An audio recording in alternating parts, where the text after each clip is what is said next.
Hard work. Hard work. Hard work. Hard work. Work. There you go. Forward. Hard work. Hard work. Hard work. Hard work. Hard work. Work. There you go. Forward. Hard work. Hard work. Hard work. Hard work. Hard work. Work. There you go. Forward. Hard work. Hard work. Hard work. Fall in. Hey, what's good? What's good? What's good with y'all this morning? Y'all know what it is. It's your favorite vets on the net. Myself, Trey. It's your boy Trey. My man Bishop. And we got a special. WGO, what's going on? I'm just gonna say this. WGO, what's going on? It's Tuesday, but let me just say this one phrase because somebody brought it to my attention. What'll make you laugh will make you cry on this Tuesday. But first, before we get into all that, let's what it is. Yeah. Let's first, send prayers out to DeMar Hamlin. For those that don't know, which everybody should know because it's all over the sports world right now. Last night, DeMar Hamlin suffered a cardiac arrest on the field in the Bengals and Bills game in the first quarter with 9 minutes left. It was a freak accident. I would not show it. If you missed it, you missed it. But my heart and prayers go out to his family. He is currently on they did get a pulse. They did do CPR on him on the field. They did get a pulse back. However, he is not breathing on his own. He is in critical condition. So I ask everyone to pray for this young man. He's 24 years old, 2 years in the league, came from the University of Pittsburgh. He's only been in the league 2 years. He definitely gives back to the community.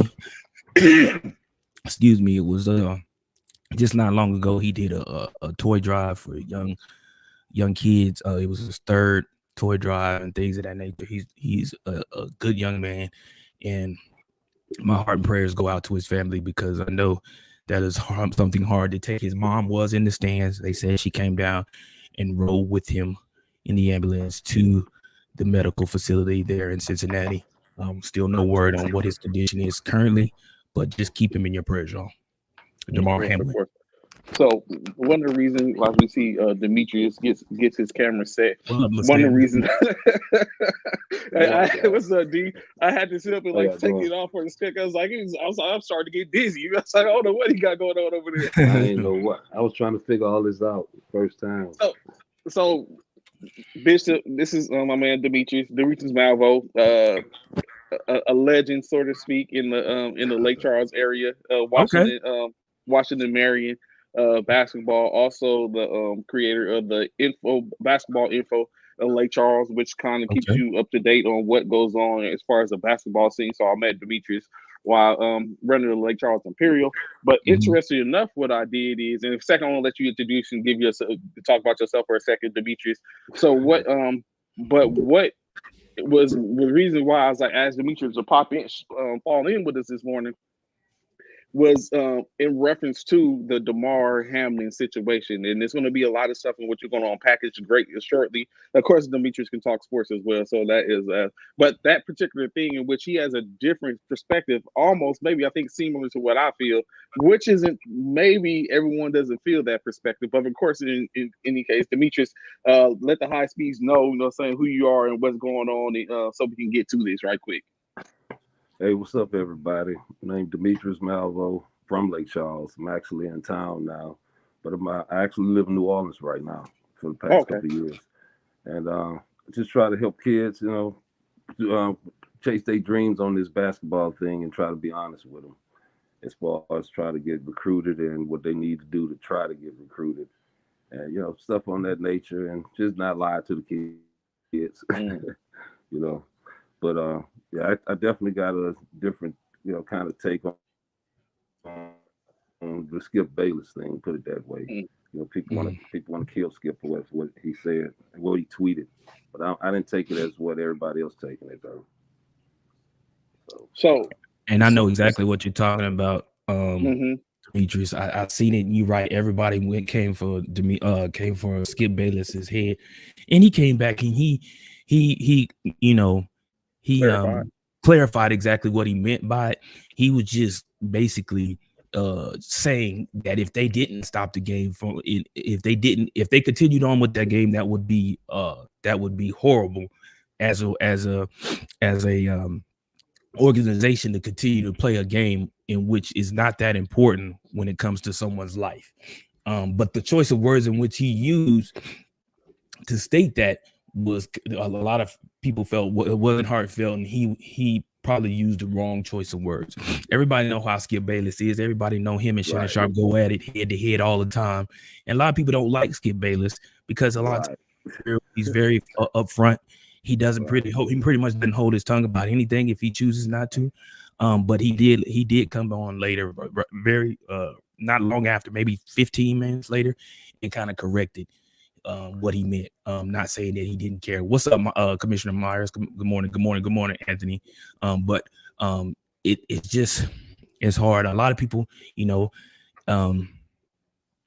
something like that is hard to swallow.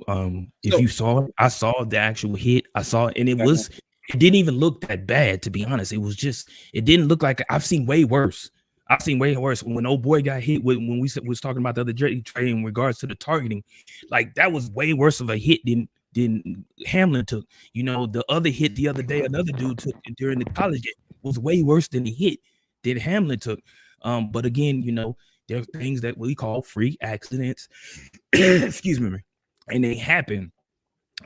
We thought it was okay. He stood up, and then all of a sudden he collapsed.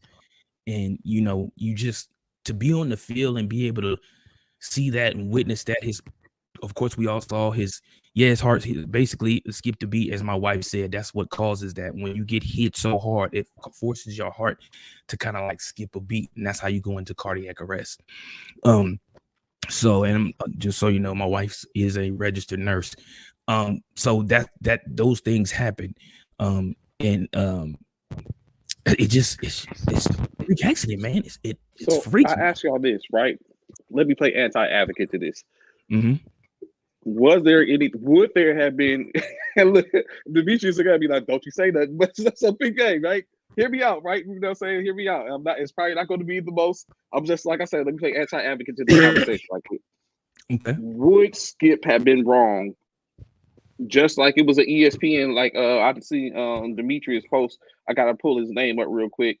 Who maybe they can say it in the nicest of ways, but he said basically that who was it? Leonardo Pagnotti Jr. basically stated that why does the game have to stop? Is there a problem with that? Yes, I'm not talking about from a social standpoint, because from a social and maybe even a moral standpoint, it might be a problem with that. But is there an issue? Is he wrong for saying something, or would someone be wrong for saying something in that nature?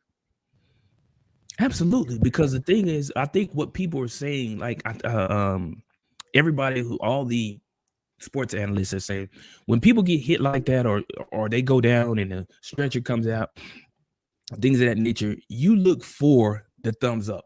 Once they put you on the stretcher, you look for the thumbs up. If Hamlin would have gave a thumbs up once he got on that stretcher, that game would have probably went on, and they probably would have finished that game. And mind you, they didn't even call the game. They just paused the game for a minute. They paused it for a minute. Then they all went to the locker room. They allowed everybody to go to the locker room. Then the coaches reconvened again with the officials. Then they postponed the game. So they didn't postpone the game until about an hour later after the incident. So it was still in. So a lot of people feel some type of way. Is like, why did it take so long for you to postpone the game? Being like I just stated, most people, including fans, coaches, players, they look for that thumbs up. They look for that thumbs up from that player. When you don't see that, that raises huge concern, because that means that player is either unconscious and can't put his thumbs up, or is paralyzed and possibly can't put his thumbs up as well. So therefore, when you have that type of situation, there's no need for a game. At that point, Demetrius. the game is no longer important. We have a life that is at stake, and therefore we must pay more attention or care more about the life than the game. Go ahead, Demetrius. I know you was about to say something. It is about money, Anthony. I totally agree. Go ahead, Demetrius. I'm sorry. You muted, Demetrius. You on mute. You can't hear me? Now we can. Now we can. Okay. My thing is, when I was watching the game and when I saw the guy was down, I was like, I know it ain't number 3 because I saw him standing up, after the play. I didn't see him drop down afterwards. So I was trying to figure, like, man, what really happened to him? But in an instance, I feel like an instance like that, if anybody, because I was sure that while all this was going on, I was wondering how they gonna play this, how they gonna continue playing this game when it's at the end of the season. The playoffs is you gonna push the playoffs back? It's a big game. You got all these people in the stands that paid for a ticket. How you gonna deal with them again? As far as giving them whatever back, or you have to take care of them somehow. So I was just wondering all these other things myself. So when people jumped on Skip, I'm like, if people were thinking like this, are we all in the same boat with Skip then? We just didn't tweet it or anything. Skip, that part. Look at it as Skip said what everyone was thinking. I look at it as Skip doing his job, which is to answer questions for us and try to put questions out there that we want to, know and everything else. And, especially when I saw at the end when he said about it was irrelevant. So, the game to him was irrelevant as far as compared to Hamlin. So I never felt like he felt the game should be played and it was bigger than the guy himself and everything. But with Skip, everything he says is going to be magnified times 20, especially with the Shannon fiasco the other day. Everybody want to look at, Skip. I'm like, these people just killing Skip. When I don't think he felt that at all. I know I didn't feel that way as far as just play the game and the guy. But I was wondering what would the NFL do? I felt that was a common thing. And his job, everybody looked at him. He was just kind of putting it out there, like how are they gonna do that? But when he said this is irrelevant, then for me that meant everything. As far as this is not bigger than this is bigger than the game. But how people are, so they don't. The rhetoric. I at least wanted him today. At least today, he'll be able to open his mouth and explain himself. At least people could at least wait till he finished. So this is the thing, right? At 9:21, Skip Bayless, this is what he's tweeted, which looks like he removed the tweet because I'm on the Twitter and I don't see the tweet. But initially, this is what Skip Bayless said. Quote, no doubt the NFL is considering postponing the rest of this game, but how? This late in the season, a game of this magnitude is crucial to the regular season outcome, which suddenly seems so irrelevant. I personally don't see anything in which he said, because his final statement with his final sentence says, which suddenly seems so irrelevant. So he had concern of Hamlin. Right. He did. He had concern of Hamlin. So I don't know why people dump down Skip. So okay, to run that back.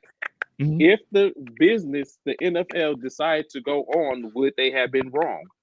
Being that it's not saying so, because the NFL, if they continue to run the game, does that mean that they have lack concern of what Hamlin is or whatever is going on? Is that what they're saying? Absolutely. If the NFL would have kept going with that game, like Commissioner Myers said, Commissioner Myers says right here, this is what he said: athletes are already treated like property, slave-like. But the worst thing, all the players were bottom line afraid it could happen to them. That's you got to keep in mind. Again, when it's all said and done, it was a freak accident. When you look at that, it was not something that you would normally be like, oh, it wasn't even a wild hit. Nobody was like, oh, it wasn't no wild hit. It was a freak accident and something happened. If the NFL would have kept going with that game, that would have been detrimental to the league and the commissioner and everyone. And I don't know how you could continue a game when you clearly see, we couldn't see it. I don't think the viewers on TV could see it, but the players could see that they were doing CPR on this man on the field. So we're talking about a man who's possibly about to die right here on the turf. How could you possibly continue a game like that after seeing a man having CPR performed on him? That's almost virtually impossible. I know I wouldn't want to play because my mind would not be in the game.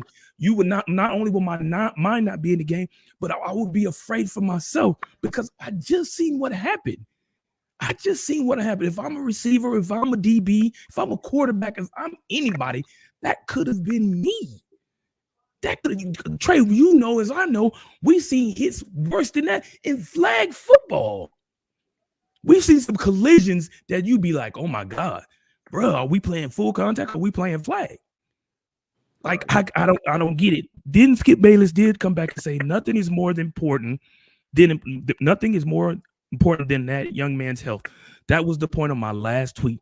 I'm sorry if that was misunderstood, but his health is all that matters. Again, everything else is irrelevant. I prayed for him and will continue to. Right. And I have a question, guys. It's been a while, and I don't remember clearly. But when Hank Gathers went down on that floor, what happened right after that? The game continued. I'm trying to remember. The game continued. Did it? Yeah. The game continued. And this man, you see, we see what happened. I remember, but I just didn't remember the game. When he went down. Right down the floor. Yeah, I remember when he went down. Same thing. Reggie Lewis, same thing. Same thing happened. And so, believe me, I'm not saying. I just feel like personally, my personal opinion is not of our show or the E2G network. But my personal opinion is that sometimes, you know what I'm saying, these are things that happen, right? Is you should be cognizant of how you get your point across when talking about it. And you know what I'm saying? It's the way my man said it, he was kind of, it seemed like he had no remorse and it was just about the business. Who you talking about? Skip? No, not Skip. Not Skip. The other dude. I think what's his name? Sergio? Leonardo. Leon guys, whoever. I'm like, why is nobody speaking about him when he was talking about you got to play the game because he got a parlay going? Oh, I missed that. No. Wait, hold on. What happened? What? Yeah, that was my thing. I'm all last night I was watching this guy tweets and everything, and I'm like, people on Skip, but I don't see nobody talking about this guy. That's why I posted what he said. I'm like, but nobody's saying nothing about him, but y'all keep jumping on Skip. You know, this guy clearly says, you read the post, what his words are right there. You know, he got a parlay going. He worried about a parlay. That's some people that's just some people who have no heart, man. They so worried about the money. And don't get me wrong, I'm sure there's some other people out there who could say, man, play the game. I got money on this game, so forth and so on. You know, from the fantasy footballs to Vegas, the over and under. You know, there's people who are concerned about that. But if you have a true heart and you care about people, you screw all that other stuff. All that other stuff is irrelevant. Because that young man who's only 24 years old, who's only been in the league 2 years, that man's life is at stake. All that other stuff is irrelevant. His career may be over. And it may be. But his career, yeah. I mean, you got to look at, hold on, that happened to you. I don't know if you need to get back on that field ever again. And it's crazy, Demetrius, you say that because my wife said she spread something about he had a history of somebody's history that Mike Tomlin didn't pick him up for the Pittsburgh Steelers because of his history, his health, of his history. Mike Tomlin, if I'm not mistaken, my wife said Mike Tomlin said he wasn't going to pick him up for his team, and he said if it was my son, it wouldn't even be a conversation about him playing full contact football. But I have not heard anybody say anything. I'm sorry, Demetrius. I have not heard anybody say. I haven't heard anybody say anything about his health history. So I need to find out if there's any truth behind it. Does he have a history of heart conditions and things of that nature? But I haven't heard anything. And I would have thought by now, because of what has happened, that would have been something that had come up. But I haven't heard anything. But my wife did say she read something about that. But go ahead, Demetrius. One thing we know is he played at University of Pittsburgh, so Mike Tomlin would know. He would know everything about that kid. Exactly. You know, and they do their homework and they do their due diligence, and they put you through a ringer when they looking to try to draft you. You got to go through a whole lot. And if he ain't touching him and he said that, then there's probably some other guys out there that have some of these type of issues and problems. It's just something never happened out there. Absolutely. And so, what about on the other side of the spectrum, the situation with Kayvon Thibodeau and the unfortunate thing that happened with, Bishop? We spoke about it, seen it briefly when we was talking about when we was on Saturday, that brief second 40 minutes on Sunday, where Thibodeau basically celebrated on the side of what seemed to be in convulsioning Nick Foles after the hit in which Thibodeau sacked Nick Foles. Nick Foles landed on the ball while Thibodeau landed with all his weight on top of him, in which it was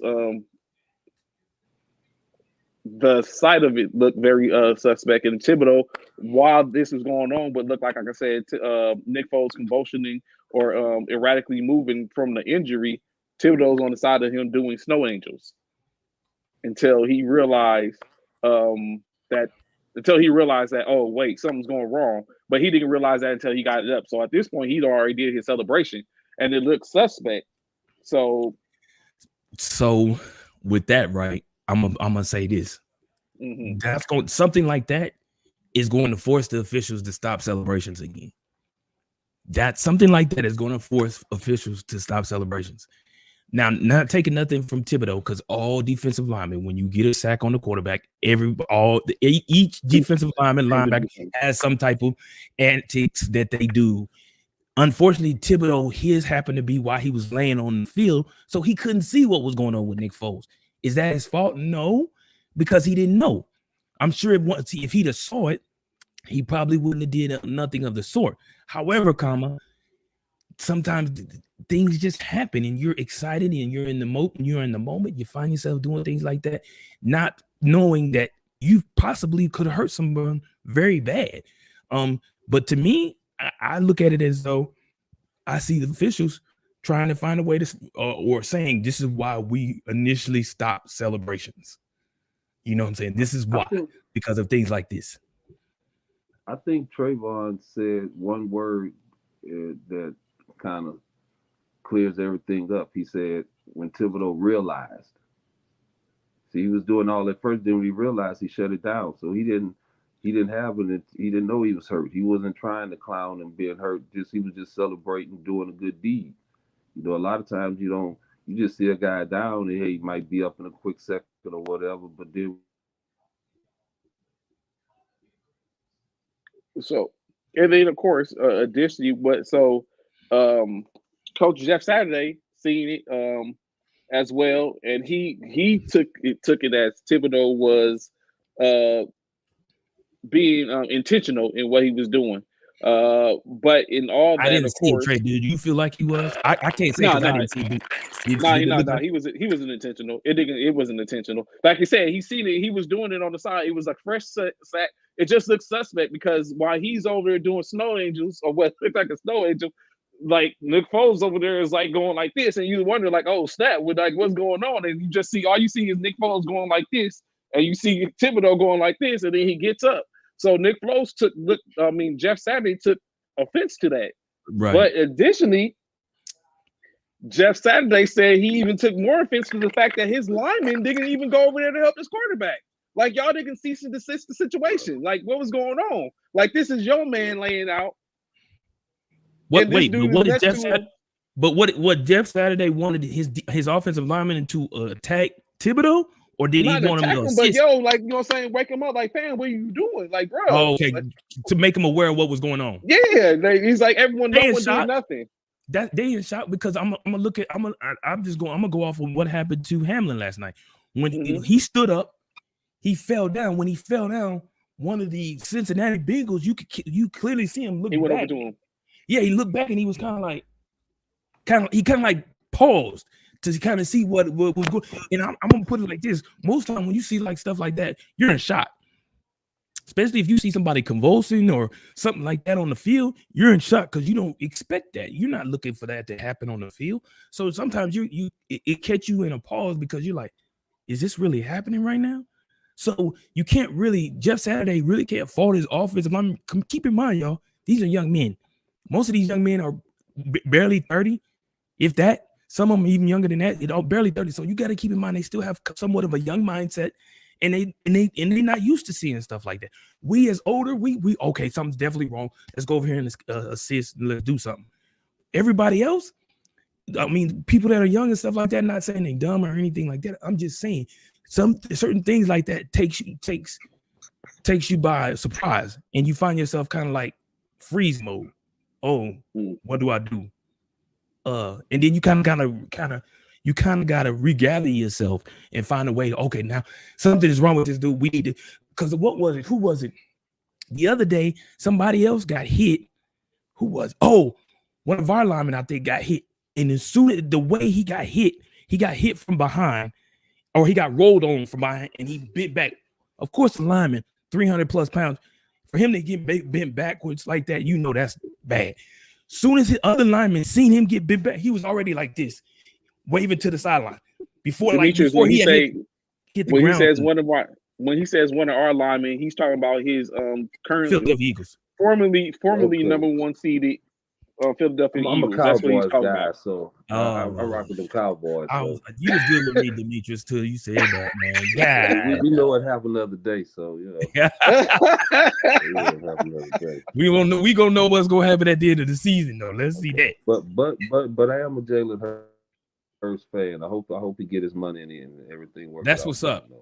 I really do. That was the Cowboy Center. That's what you might be right. Louisiana boy Devontae over there, so you know. Yeah. I root for Louisiana guys, even Thibodeau, Louisiana. Yeah. So you know what I'm saying. With that being said, of course, that game was due to be postponed. The NFL has not yet came up with when, if the game will be played, possibly. So of course that's going to be maybe or may not be detrimental to that, as that was a game that could have potentially set up Cincinnati to be to clinch. Or Buffalo, you know what I'm saying? So there was some implications, because those implications further and that what's going to go on for the season, as there's a couple of both the conferences have one game remaining on the wild card front, in which that game would have had implications on that. So of course it's going to be seen. It has yet to be heard.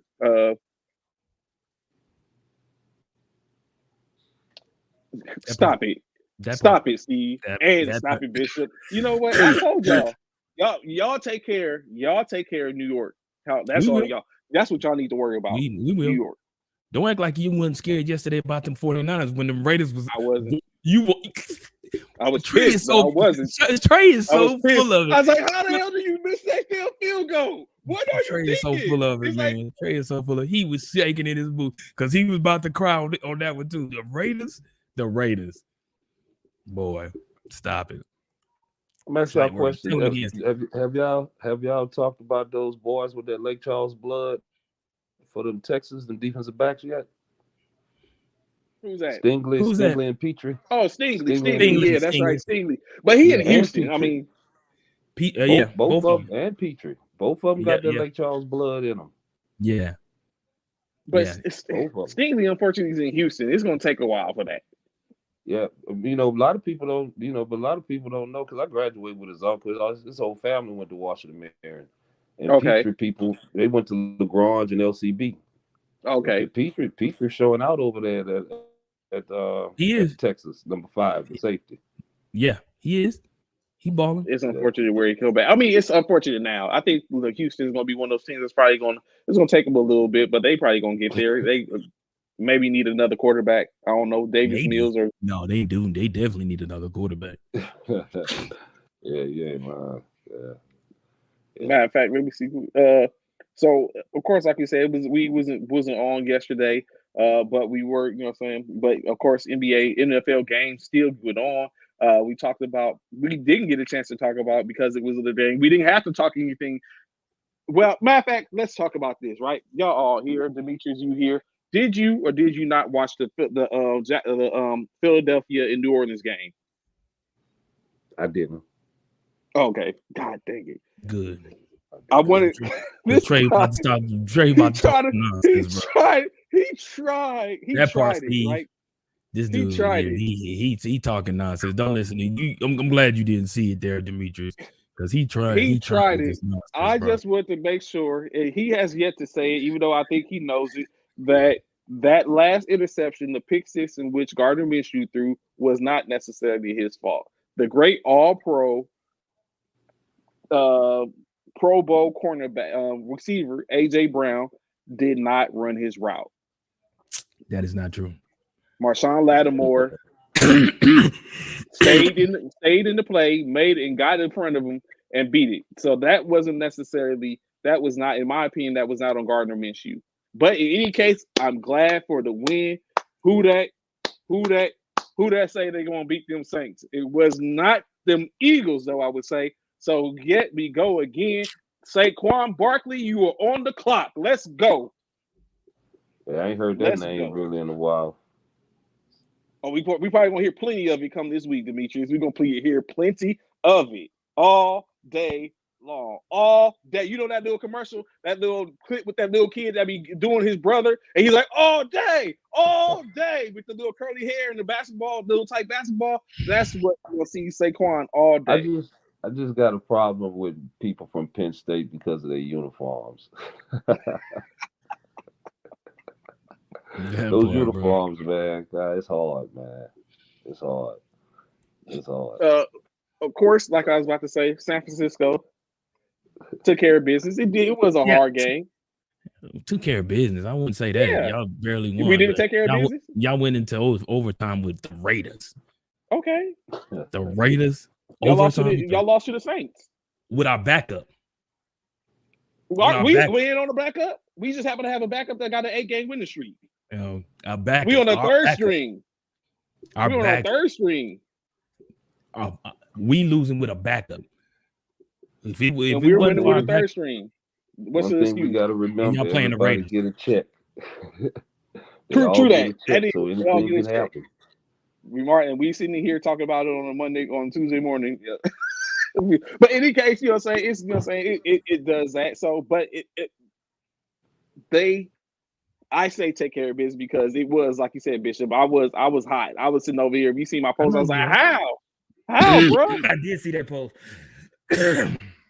That's no different. What did you say something about we better not lose? Something like we better not lose. Hell no. It's like, how, bro? Like you just like this is you seen Christian McCaffrey, what he did on his, and then you go down and they set you up, and then I'm like, and then what blew my mind is when we got the interception, the first play, y'all was like, nah, we just want to go for it. No, this man just missed the field goal, a 35-yard field goal. Y'all gonna set up for a 22-yard? Nah, fam. We gonna go ahead and run these 3 plays, and then if you will be the last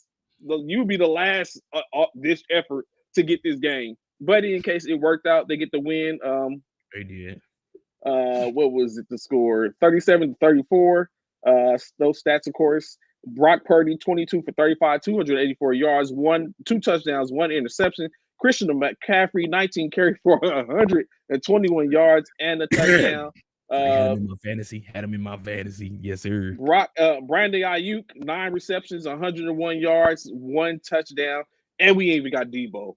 Debo even there. That was the top stats. Jared Stidham 22 for 34 in his first start, 365 yards, 3 touchdowns, 2 interceptions. Josh Jacobs, monster, 17 carries, 69 yards, 1 touchdown.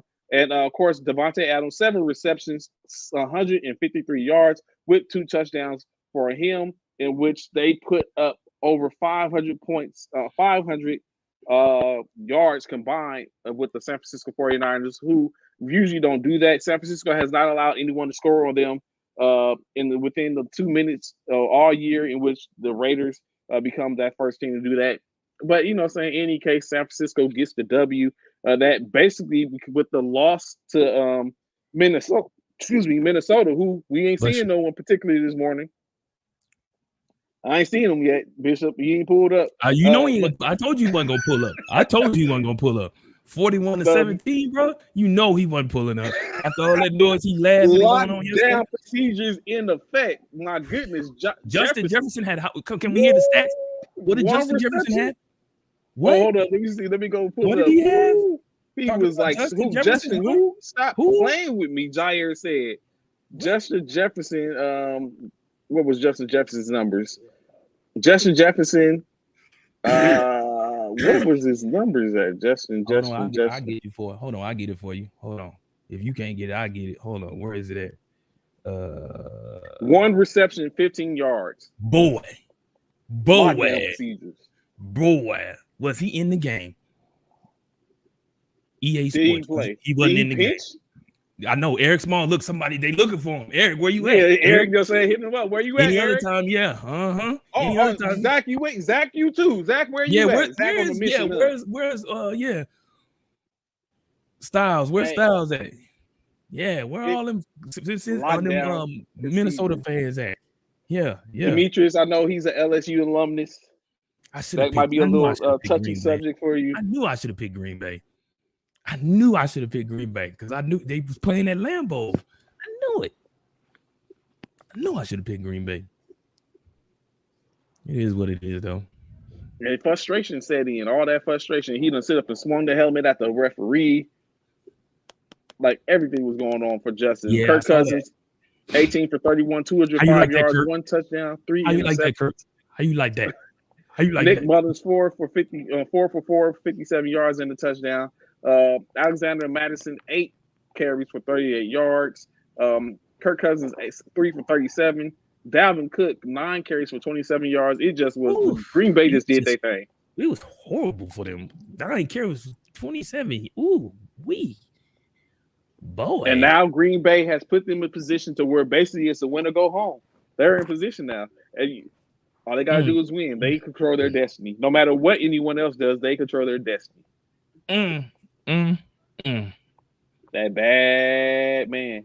Kid showed up again, showed his face. I said it.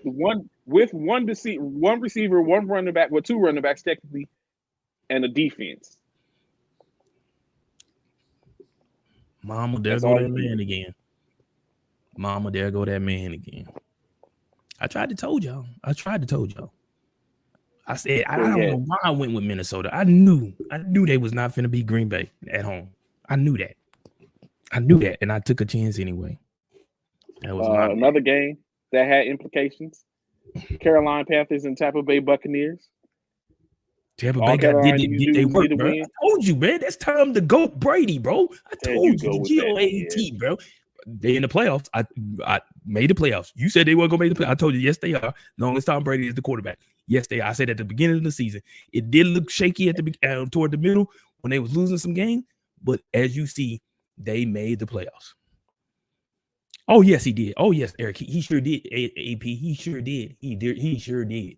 We can erase his name off the list though. Now, go ahead and get the eraser.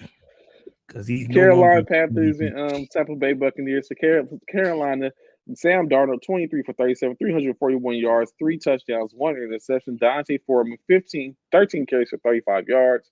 DJ Moore, 6 receptions, 172 yards, and a touchdown.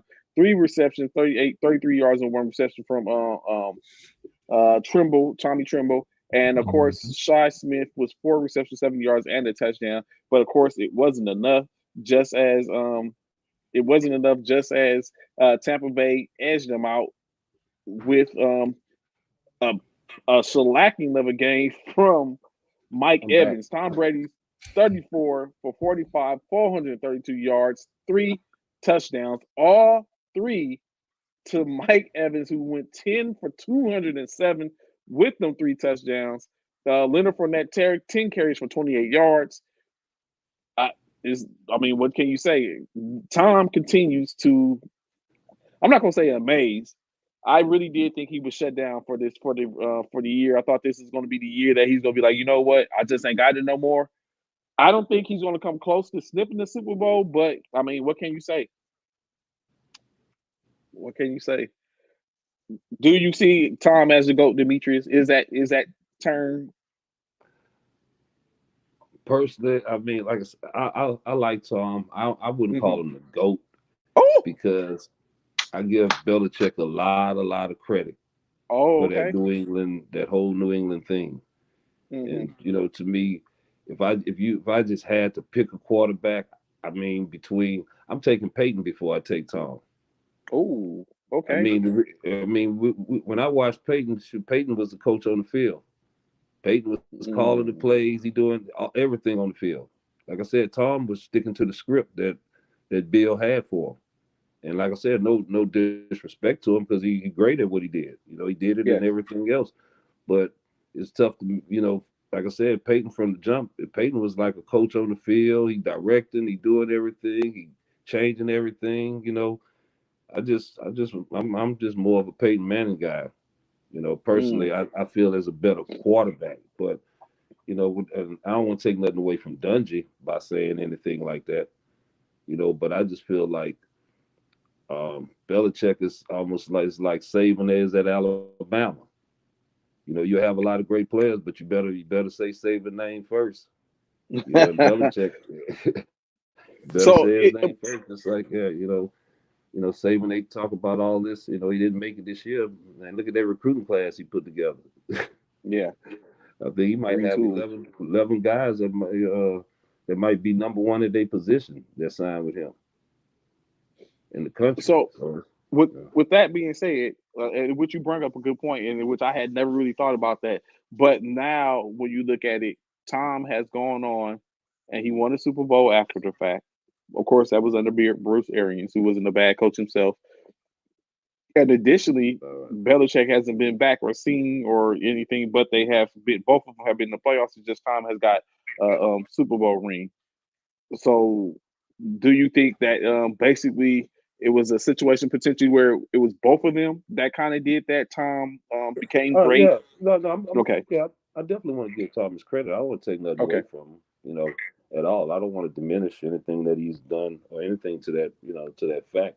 I just felt like, Belichick was a guy that everything, he had to check off everything before you could do it over there at the Patriots. okay. I feel like Peyton is a guy they say, okay, you go ahead and do what you need to do. We'll worry about everything else.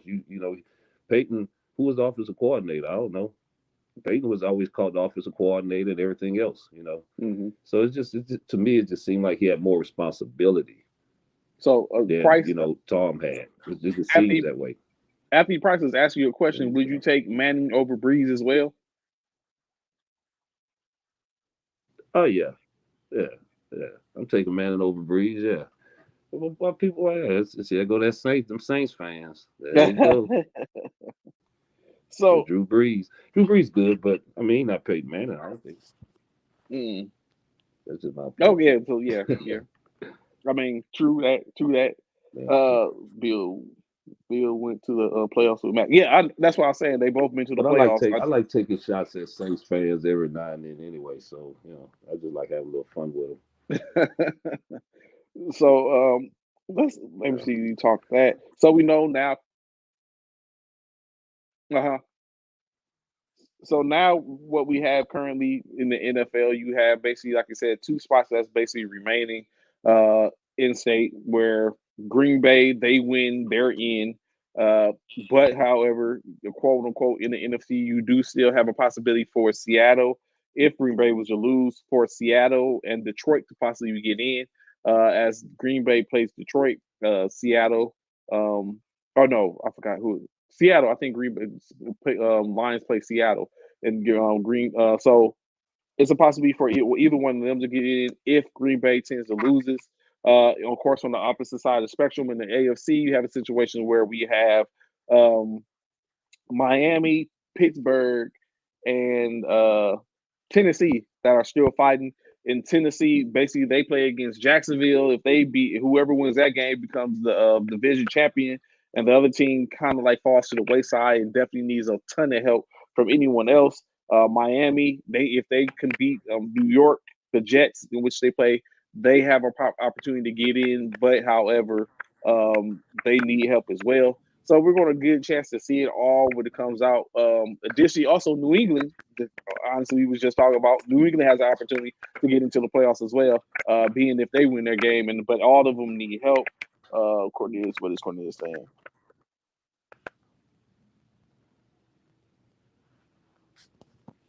He's better. That's what he said. And he's a Cowboy fan, Cornelius. He's one of yours. So he's a Cowboy fan, but he just says Manny. He thinks Manny overall was better. So it was like you said last week of the season, of regular season. 2 games on Saturday, 14 games on Sunday. By the end of Sunday, of course, we'll see what it is and what it has. Of course, the game has been flexed to prime time. Is the Green Bay game, as they will be playing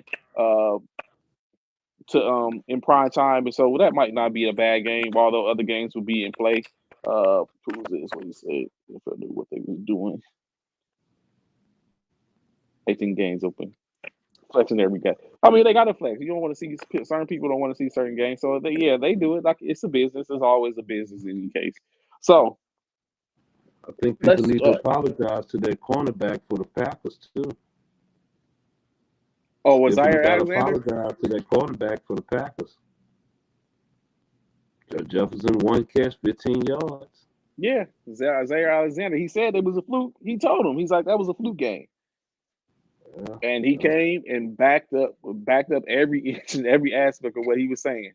Lockdown procedures. Eric, I see you ain't showed up yet. Please feel free to pop on. We're going to transition a little bit. Please feel free to pop in, Eric, and state your case and kind of defend your team. Don't let them punch it too much. So, Demetrius, more so into where you are mostly more wholly a lot more adept in the NBA. Last night, what did you think of the performance by Donovan Spider Mitchell? Eric, hold on, D. Whoa, Eric, you pulled up. What's going on, fam? You feel us talking about you? What happened, Eric? You know what? Just you ain't gotta say nothing, Eric. We seen what happened. We understand. Y'all still got a chance. And we'll come back but yeah, Demetrius, Donovan Mitchell, 71 points. What was 11 rebounds, 8 assists, or 11 assists, 8 rebounds, 1 and 2. That dude is he playing out his mind right now. I mean, he was lost up there in Utah. You know, ain't nobody really too much paying attention to Utah, but I didn't expect this from the guy. not what he's doing this year. And, you know, I'm a Brad Beal guy because, you know, I've been knowing Brad since he was 3 years old when he was my neighbor in St. Louis. So that's just a loyalty type thing. But Donovan Mitchell, man, he's going off. He's definitely going off.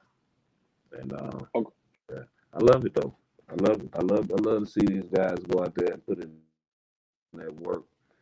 And it's just like I look at the Heat coach Eric Spoelstra, and I think back when he was on my team at the Nike All-American camp. I would have never expected him to be a NBA coach, but also at the time I didn't, you know, with playing with him, I probably didn't feel he might have, you know, probably been made it to the NBA camp. But when I found out who his dad was, you know, working with the Portland Trail Blazers organization, and that's when I started, you know, you start understanding how a lot of this stuff is set up for later on, you know what I'm saying? So, but it's good. Like I said, coach, yeah, good time. So, of course, in that game, the Chicago Bulls faced off against the Cleveland Cavaliers, in which 71 did not go in vain.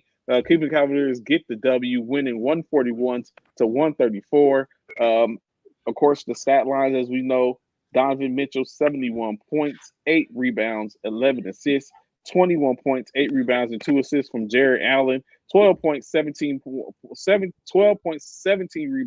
and 2 assists from Kevin Love, 19 points, 3 rebounds, and 4 assists from C.D. Osman. Karis LeVert contributed with 10 points, 5 rebounds, and 3 assists. The Bulls tried what they can. DeMar DeRozan, 44 points, 3 rebounds, and 11 assists.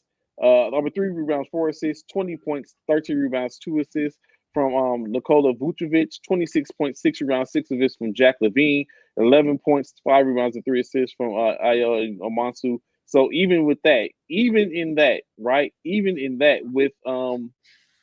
with them contribute 44, 20, and 26, it wasn't enough for them to eclipse that.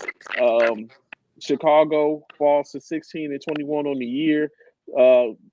Cleveland improves to 24 and 14.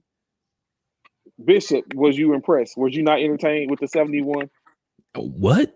The first person to drop more points or that many points since Kobe hit 81 on the Raptors, bruh. He just surpassed what Luka did with his 60. Stop playing! Don't you dare! Don't you dare! Stop Don't it, I dare bro. what? Don't I what? Bruh. Wait 1 moment. What? Don't I dare what? Don't I dare what? So what we're not going to do, we're not going to disrespect Luka, nor in this case, Jokic by the 71-point effort. Like, I understand, I get it. He's one of 11. Like, I look at it right here. Only 10 people have scored 71 points or better. And now Donovan Mitchell was one of them 10. The other ones, of course, it was done 7 times by Wilt Chamberlain. Then you have Kobe. David Robinson, Donovan Mitchell, Elgin Baylor, and David Thompson. Okay. Didn't Luka do something that's never been done before ever in the NBA though? He's done a couple of things this year. That's what I'm talking about, the 60 points and 20 rebounds and all of that. And then the next day come back with a 13, 13, and 13. See, but what y'all fail to realize is, I got you. But this is my thing, Demetrius. This is because this is your realm, basketball. Yeah. You're talking Luka and you're talking Donovan. Luka is what, 6'9"? No. How tall is Luka? Might be 6'5", 6'6", maybe.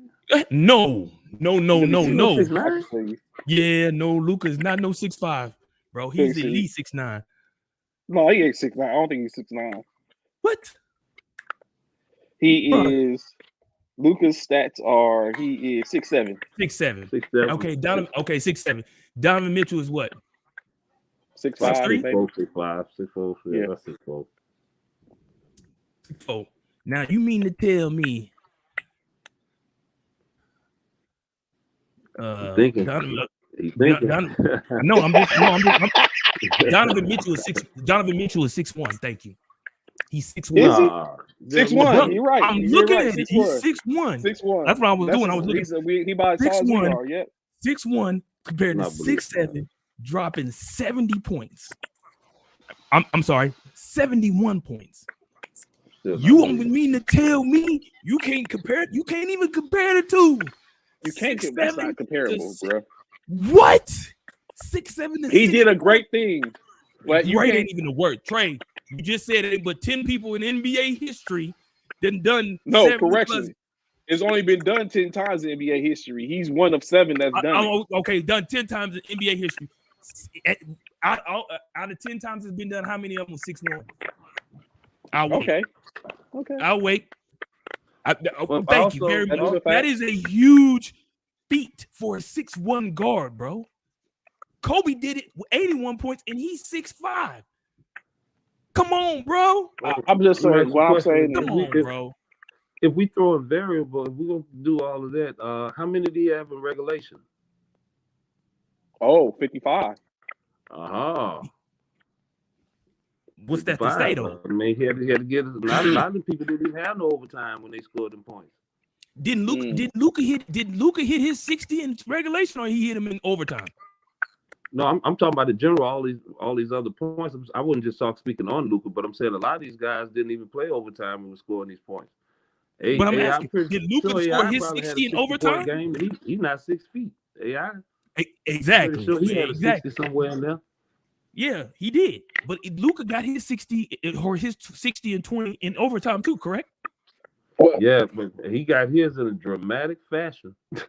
But so all I'm saying, all I'm saying is, boy, I don't think Donovan Mitchell. I don't think Donovan Mitchell should be mentioned. I mean, like Demetrius said, Donovan is playing out of his mind, right? He done made that move. He's playing out of his mind right now.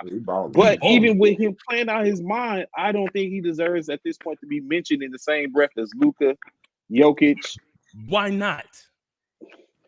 Give me That's okay. one. Listen, Trey, I hear what you're saying, but tell me why not? Give me a legitimate reason why. Trey, I gotta throw him in there this year, Trey. I gotta, at least for this year, I gotta throw him in that mix with the guys. Thank you, Demetrius. I have to Thank this year. This year, I have to. You just said he balling out of control. How you can't? Yeah, well, yeah, that's what he said. He is balling out of control, but does he like the consistent? Like LeBron, even LeBron, if that's the case, LeBron should be putting that as well. No. Why not? No. His team ain't got a winning record for one. Why his team got to have a winning record for him? That makes a difference. But all these other people we're talking about, they got winning records. The Lakers don't. You can't put him in the conversation. He got a losing record. No. Come on, Demetrius, help me out, bro. I agree. Look, LeBron, like I said, he's a fixture. But these guys, like I said, these guys here, man. I mean, Donovan Mitchell, I feel definitely should be, mentioned at least this year, on a year-by-year basis with Luka, Jokic. Jokic probably can win MVP almost every year. Yeah, look, freak. I didn't even realize the Joker is killing the game right now. This dude is a consistent. He's a triple-double monster. 30-point triple-double monster. Man, those guys, he and Luka can't jump over a sheet of paper, outrun a bullfrog. Look at what they do on the court. Those guys, they know how to play. They know how to play the game of basketball. It's unfortunate. I hate to say it. It's the international players, man. Sabonis is a monster. Right. Like Right. Pascal Siakam. Luka smokes cigarettes and drink beer.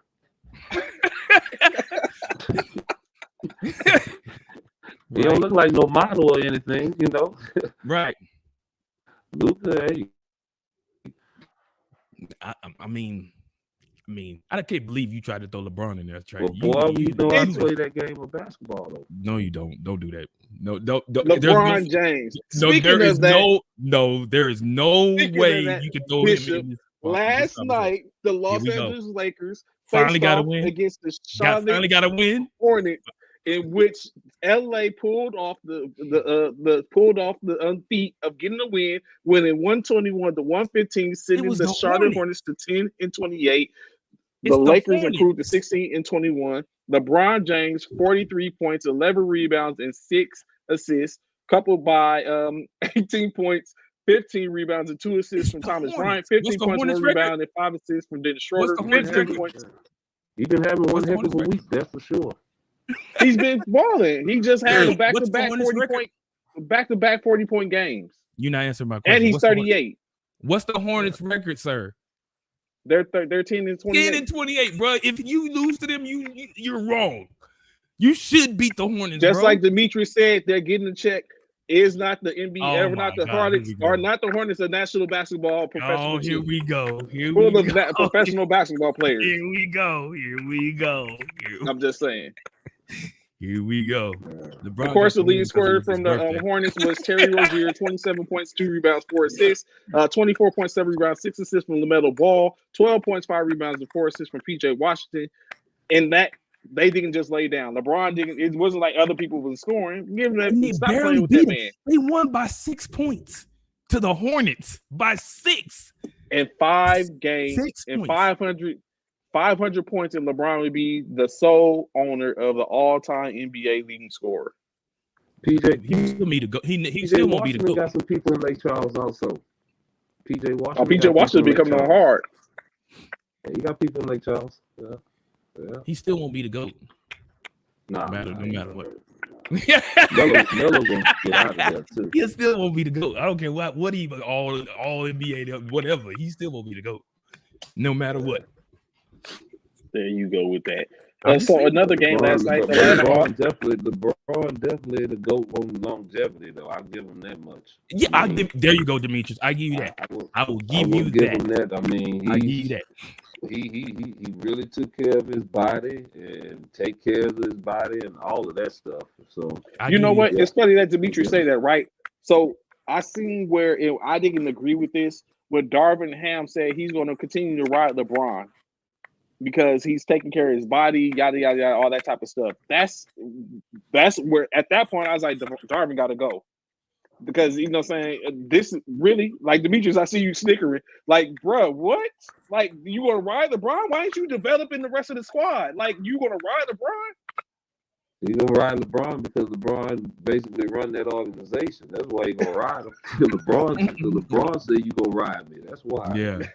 Yeah. If you want to still be there coaching. But LeBron ain't the first one. But LeBron ain't the first one to do that, though. The Kobe was to take care of his body. Make sure LeBron got on the Lakers jersey when he passed the career for that championship. I mean, for not championship, I'll take that back, for that scoring record and everything. They're gonna want him in that Lakers jersey, and you know they're gonna do. I mean, he earned the right to get a lot of this. I mean, but they don't have a great squad though. I mean, Anthony Davis stay hurt. I mean, they got a bunch of young guys, some pieces, but you know, hey, LA LeBron. I tell you, balling the Brooklyn Nets is balling. That part, bro. You just speak on it. 12-game winning streak. Demetrius, I knew I liked you, man. Tell him about it. 12-game winning streak, baby. Man. Let him know. Let him know. Jock Ball, man. KD tried to tell him they got to get rid of Nash. Let him know. Did y'all see Kyrie put the putback last night, the dunk? Let them know. They see Demetrius. What I need. Kyrie caught it off the rim, bro. What I need you to understand, this dude right here, man. This dude named Trey right here, man. I tried to tell him when them three boys got on that court together, they was gonna be a force to be reckoned with. He didn't want to hear me. Nah, they ain't finna do. I tried to tell Trey when them boys get on. Well, last year was a debacle. I said when all three of them on the court, and they settle all these differences and all this drama and all that. These boys are going to be a force to be reckoned. They blew out the Spurs by 36. 36. I'm not saying the Spurs is something, but I'm just saying, bro. These boys are ridiculous. I tried to tell you, Trey. I tried to tell you. Kevin Durant, 25 for 11 with 3 rebounds. 25 and 11 assists, 3 rebounds. Kyrie, 27 points, 8 rebounds. But no assists. 18 points, 1 rebound for TJ Warren. Damn, TJ Warren back, and that's a problem. Seth Curry, 15 points, 4 rebounds, 1 assist. Ben Simmons, 4 points, 6 rebounds, 9 assists. Do you really think Ben Simmons has a play in that as well? He got 9 assists. Okay. That's 9 assists we need. That's why Kyrie didn't have none, because Ben had them all. Ben had them all. But Kyrie and just like you said to me, y'all played the Spurs. I said that myself already. I already said that. I said that myself. I said even though we just only played the Spurs, we beat them, but we beat them like we were supposed to beat them. 36 points, bro. We didn't beat them by 3 points like y'all did. Y'all got, we beat them by 36. Do you or do you not have your quote unquote big three? Who fault is that? I'm just saying we don't have Anthony Davis. When y'all had Anthony Davis, was y'all winning? Right? When y'all we started winning. Just like Demetrius just said, when Anthony, it was a point to where LA was clicking. They were behind the Golden State Warriors when Golden State was winning. LA was winning. So you trying to use my line when I said when we have our three back, when we have our big three, we good. Now you. But that's what it is. Like we have found, it seemed like they sent Russell Westbrook to the bench, and now they was finding a niche to where it was like LeBron and AD and Russell was coming off the bench. Hold on.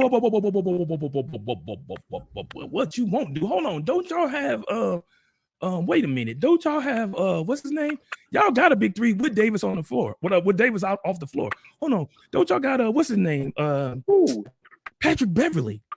Y'all got Patrick Beverly. Hold on. I almost said something to you just now. Hold on. What you won't do? Hold on. So who's our big three? Our big three is who? Simmons, KD, and Kyrie, right? Yes. Right? Okay, so you mean to tell me y'all can't be considered Patrick Beverly, LeBron James, and Russell Westbrook? Why Davis? Are you freaking sick? So you mean to tell me Patrick Beverly and Ben Simmons don't equal the same pretty much? No, they do not. Demetrius. Ben Simmons is a 6'10" power forward, point guard. I don't care. Center. It don't matter. He don't put no points up. He don't put no points up. Demetrius, I'm asking you, Demetrius. He don't put no. Simmons don't put no points up. You are trying to create a narrative. Ben has definitely been a disappointment, for a number one pick. I mean, I when I saw Ben and even met him at LSU and saw him because when I had Josh up there and everything, and when I saw Ben Simmons and I saw the talent that he had, but it's like I tell kids in high school, if you can't score in high school, what makes you think you're gonna go to a bigger arena and more people and bigger, faster athletes to be able to score on the next level? That part. Ben ain't trying to score. It's something mental. It's something mental. He ain't even trying to look at the basket half the time. So my thing now is if you can just get him to where he getting boards and facilitating, then you better get the most you can out of him. That's just but I'm not giving him the ball and telling him go give me a bucket at all. Thank you. Whereas Patrick Beverly, you are. You're not. I'm not telling him to get a bucket. Patrick Beverly just dropped 18 in the win. Defense. He got 18 points for you. 18. That's a fluke. Defense is what we need. Patrick Beverly is like he's one of the players. Every team got to have the Pelicans got what's a guy named Alvarado or something. Alvarado. You got to have one guy that's hype, get the team going, the fans. Right. He's a hype man. Got you. You better make sure you get practice early and don't show up late though. If you mess around and get cut. So Patrick Beverly and Ben Simmons is not comparable in no way. Yes, he dropped 10 the other night. He's still getting you double digits. Patrick Beverly's still getting you double digits. He dropped 10 the other night. But Pat, but he's even when he don't score, sometimes he's effective though. Patrick still affects the that's game. the only way you can compare it. My question to you, Mr. Demetrius, is can Patrick Beverly be considered a big three with Davis out, just like the Nets had a big three with Simmons, Kyrie, and KD?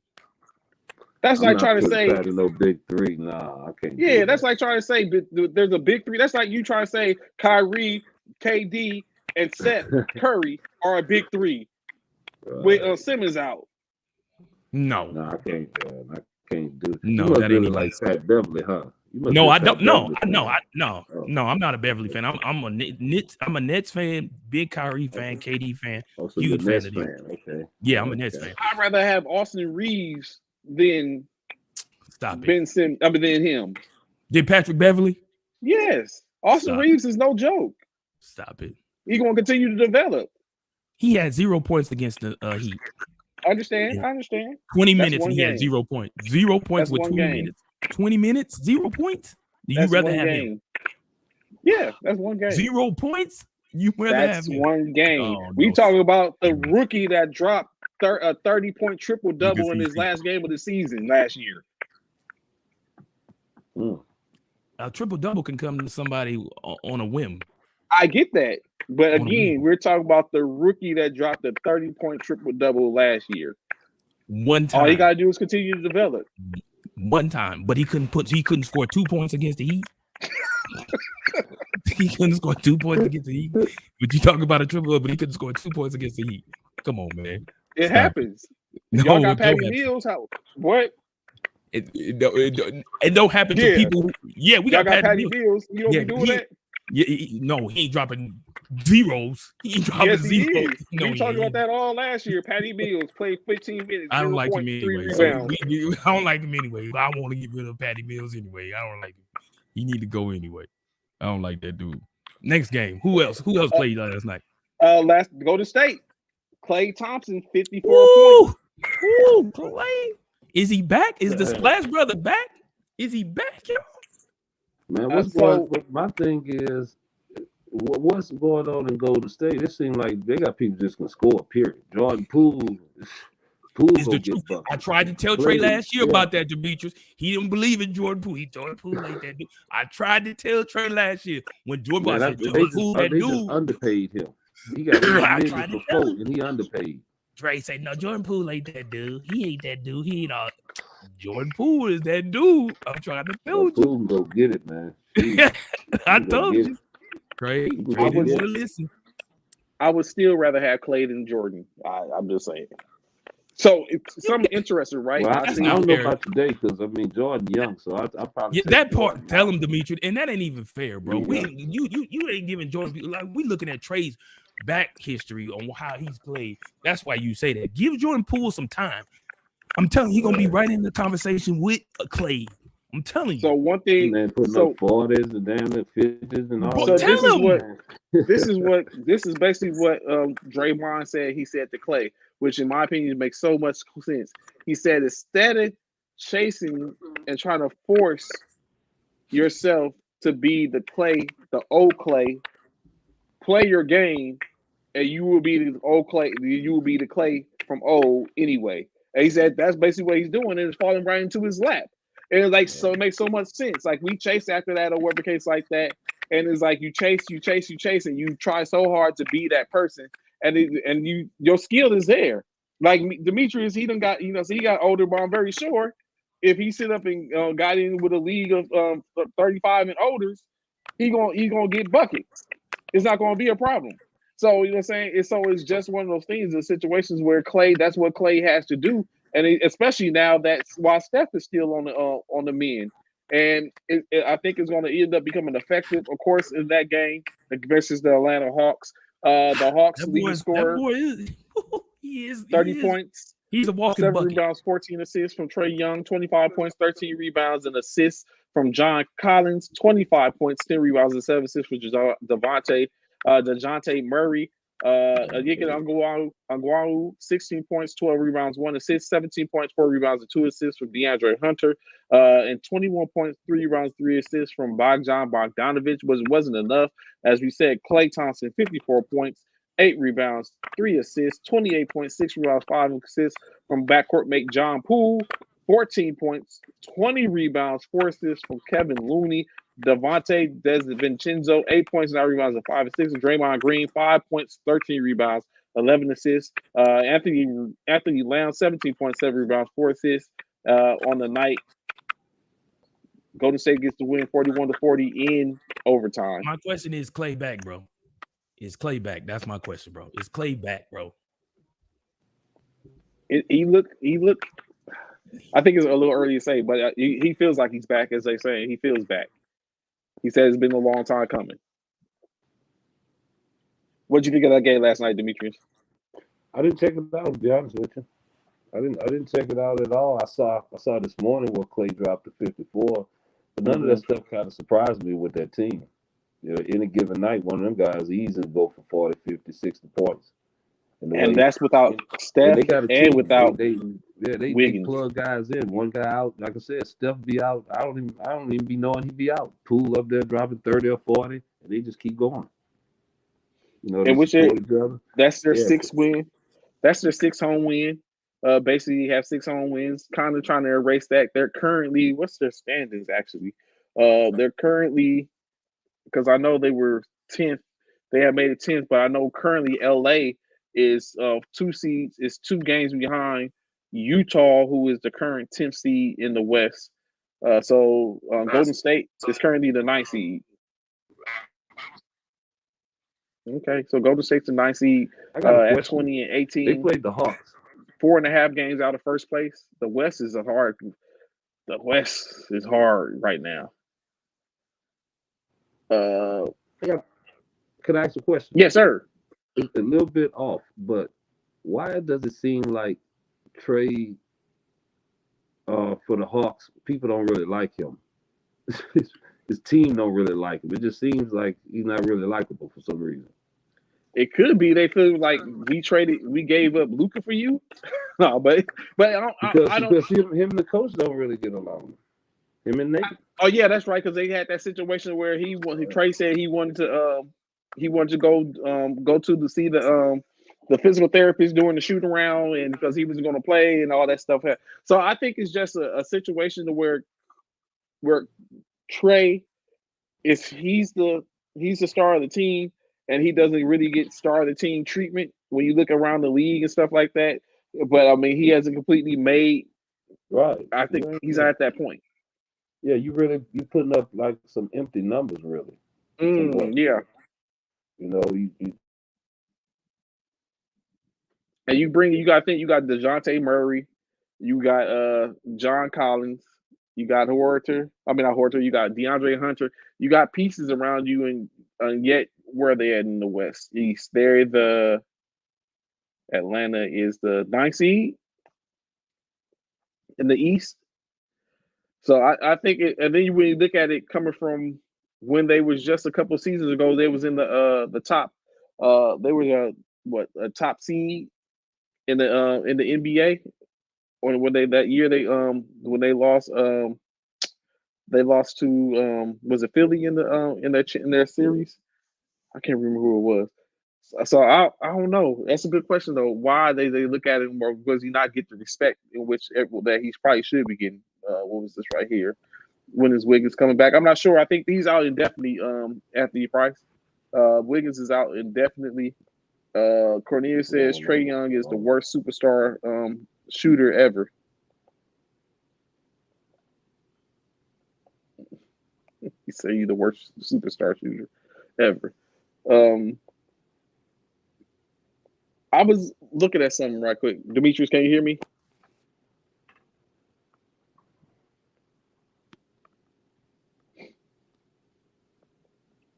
You hear me, Demetrius? Let's see. Let me go on to the last couple of others. Who else we had last night? That was the Warriors, Hawks. The Heat and the Clippers. The Clippers faced off yesterday. Clippers fall to the Heat 110-100. Miami improving to 2018 on the year.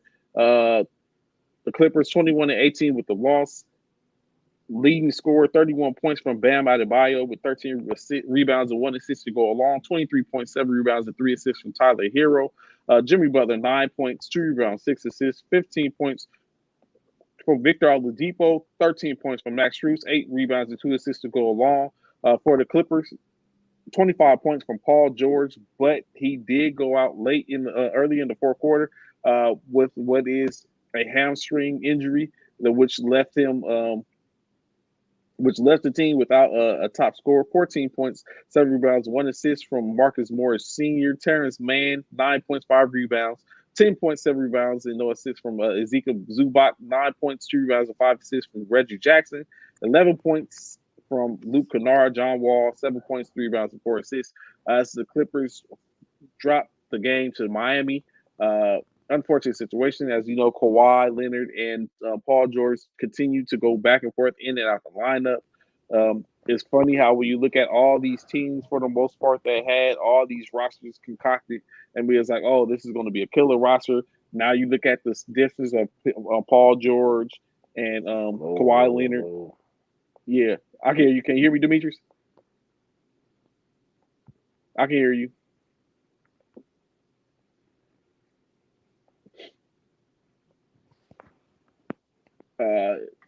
So with the continued construction of these teams, I guess we'll start to see which ones actually come to fruition.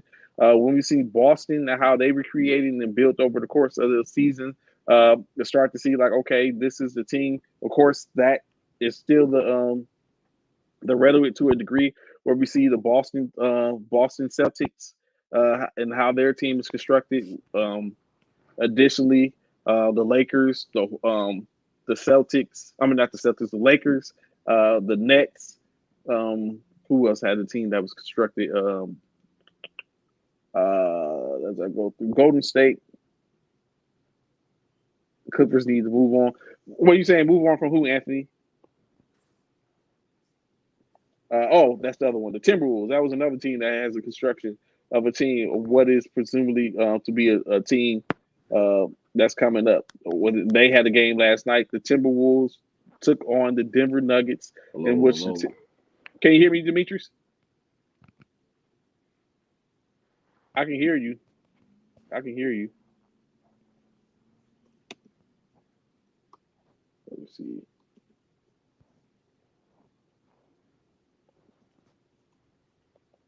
Um, the as they say, the Minnesota Timberwolves get the win 124-111, improves to 17-21 on the year. The Denver Nuggets still in the East. I mean the West, 24-13. For the Nuggets, they had 24 points, 7 rebounds, and 9 assists from Nikola Jokic. 14 points, 3 rebounds, 4 assists from Jamal Murray. 18.6 rebounds and 2 assists from Nashawn Highland, 10 points, 4 rebounds and 2 assists from Kentavious Caldwell Pope, 12.6 rebounds, 6 assists from Aaron Gordon, and 18 points, 2 rebounds from Michael Porter Jr. For the Timberwolves. Of course, their game, the Anthony Edwards, 29 points, 10 rebounds, and 5 assists for the in their winning efforts. 21 points, 4 rebounds, and 4 assists from Jaden McDaniels. Kyle Anderson, 19 points, 4 rebounds, 8 assists. 17 points from Jalen Noel. Rudy Gobert, 8 points, 4 rebounds, and 3 assists. 8 points apiece from Austin Rivers and Nathan Knight. 8 rebounds for Knight and 1 for Rivers. And lastly, Luka Garza, 9.6 rebounds and 14 minutes to play. The Nuggets, like you said, drop another one. They did, however, just beat the Boston Celtics on Monday night or Sunday or Monday night, in which there was a controversy because there was a situation with the rim. The rim was bent. It took 30 minutes to get everything back in order, which additionally, when they came back out, what from Jaylen Brown's perspective, that the rim was still bent or was lopsided, wasn't level, and they basically had tried to do everything to keep warm and to go on 30 minutes running up and down the court. And there was some problems with that. In that case, the Boston Celtics end up losing that game after the Nuggets went on a run. So things happen, but they come back this week, later on in the week, and lose to the Minnesota Timberwolves 124-111. Any other games we've seen? The Spurs. We talked about the Spurs. Additional one, Luka. We were just talking about Luka earlier. He had his game, which the Mavericks faced off against the Houston Rockets. The Rockets leading scorer, 25 points from Kevin Porter Jr., 20 points, 5 rebounds, and 4 assists from Jalen Green, 19 points, 4 rebounds, and 3 assists from Eric Gordon. Jabari Smith contributed 11 points, 5 rebounds, 2 assists.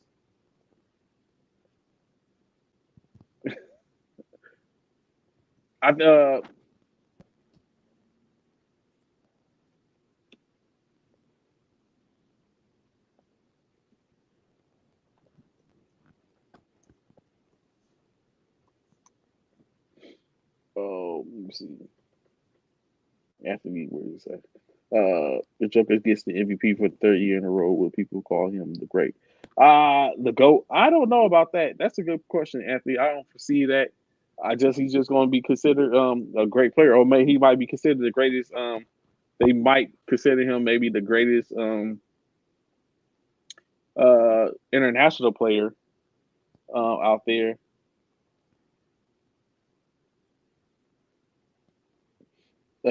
If he gets a 3rd one, because right now he's playing the way he's playing, it might be pretty close.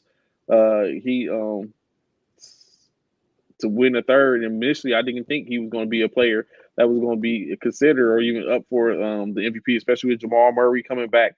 I just figured that it was going that those minutes and that time was going to be split between him, and then you got Porter. Not Porter. You got you got Porter. You got Gordon.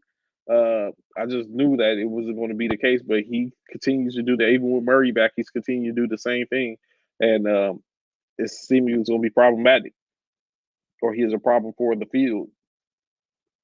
Going back in with the Rockets, 19 points, 4 rebounds, 3 assists for Aaron Gordon, 5 points from Kenyon Martin, and 2 points from Ty Washington Jr. The Mavericks, Luka with another showing 39 points, 12 rebounds, 8 assists on the night. 21 points, 3 rebounds, 1 assist from Tim Hardaway. 21.7 rebounds, 4 assists from Christian Wood. 8 points, 8 rebounds, 1 assist for Reggie Bullock. 11 points, 1 rebounds, and 4 assists for Spencer Dinwiddie. 6 points, 5 rebounds from Dwight Powell, and Theo Pinson 3 points, 2 points from Kemba Walker in 5 minutes of play. So when you look at this, all this is a fair showing of what is a bunch of teams. 4 players last night with over 39 points scored between LeBron, Luka, Donovan, and Clay to help their respective teams out. Was there any other games in which I missed? The Pelicans. Whew. Zion Williamson. So Donovan should score 7-1. Do you have a shot at the MVP? They believe so, Donovan. I don't know.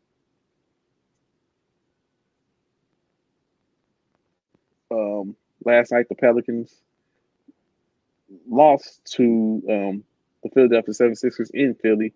Philly with the win 120 to 111. With the win, they improved to 22-14 in the year. The Pelicans dropped 23-14, which allowed Denver to get back into the top spot in the West. Zion Williamson, 26 points, 6 rebounds, and 7 assists. 26 points, 2 rebounds, and 2 assists from CJ McCollum. Although Zion Williamson did leave the game early, as he has a hamstring strain, which is going to probably sideline for a little bit. Najee Marshall, 10 points, 5 rebounds, 10 points, 2 rebounds, and 1 assist from Jackson Hayes. 12 points, 12 rebounds, and 1 assist from Jonas Valanciunas. Trey Murphy, 8.6 rebounds. Who was Herb Jones, 8 points, 3 rebounds, 2 assists. 2 points, 3 rebounds, and 5 assists from Javonte Graham, and 2 rebounds and 3 assists from Jose Alvarado for the 76ers. 42-point outing for Joel Embiid, 11 rebounds and 5 assists to go along with it. 27 points, 2 rebounds, 8 assists from James Harden. 11 points, 4 rebounds, 2 assists from Tyrese Maxey. 5.6 rebounds and 1 assist to Tobias Harris. PJ Tucker, 3 points and 3 rebounds to contribute. Montrezl Harrell, 3 points, 1 rebound, and 2 assists. Shake Milton, 1 rebound, as well as Matisse Thybulle, 2 points and 1 rebound. Well, of course, with that win, it basically put the 76ers 5th seed, currently 3.5 points, 3.5 games behind the Celtics. The Nets, as we spoke about earlier, 1 game behind the Celtics. The Milwaukee Bucks drop to number 3. The 4th seed Cavaliers, number 6, the Indiana Pacers, who are steadily moving up the charts slowly but quietly. The Heat, the 7th seed, number 8, the Knicks.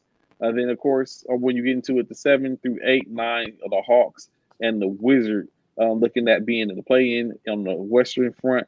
The Nuggets currently hold the number 1 seed with a half game over the Memphis Grizzlies. The Pelicans are 1 game behind the Nuggets at 3rd spot. The Mavericks, number 4. The Sacramento Kings, another team on the come up slowly but surely, just like the Pacers, at the number 5 seed. The Clippers drop from 4 to 6 themselves. Trailblazers, number 7. The 8 seed, the Suns, 9. The Warriors, and 10. The Jazz, as they look at the tournament, the play-in tournament as of right now. Dimitri, you can hear me now?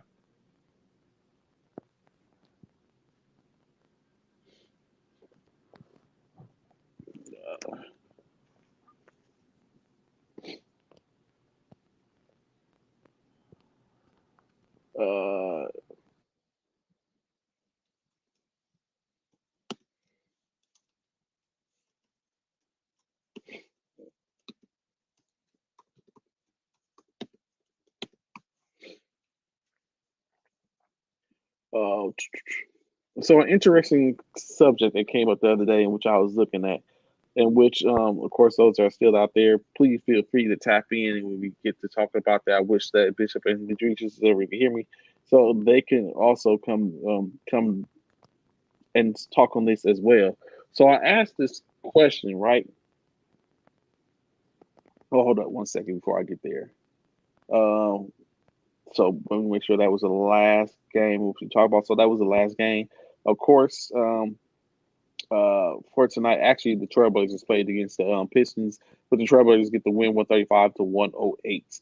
But tonight's games, of course, 3 games slated for tonight. The Celtics, um, Celtics will face off with the Oklahoma City Thunder in Oklahoma. Milwaukee Bucks host the Washington Wizards, and the Utah Jazz will be hosting the Sacramento Kings. Uh, okay. Uh,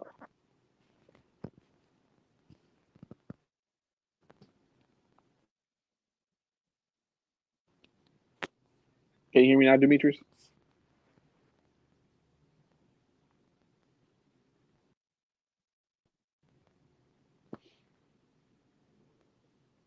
Let me see 1 second.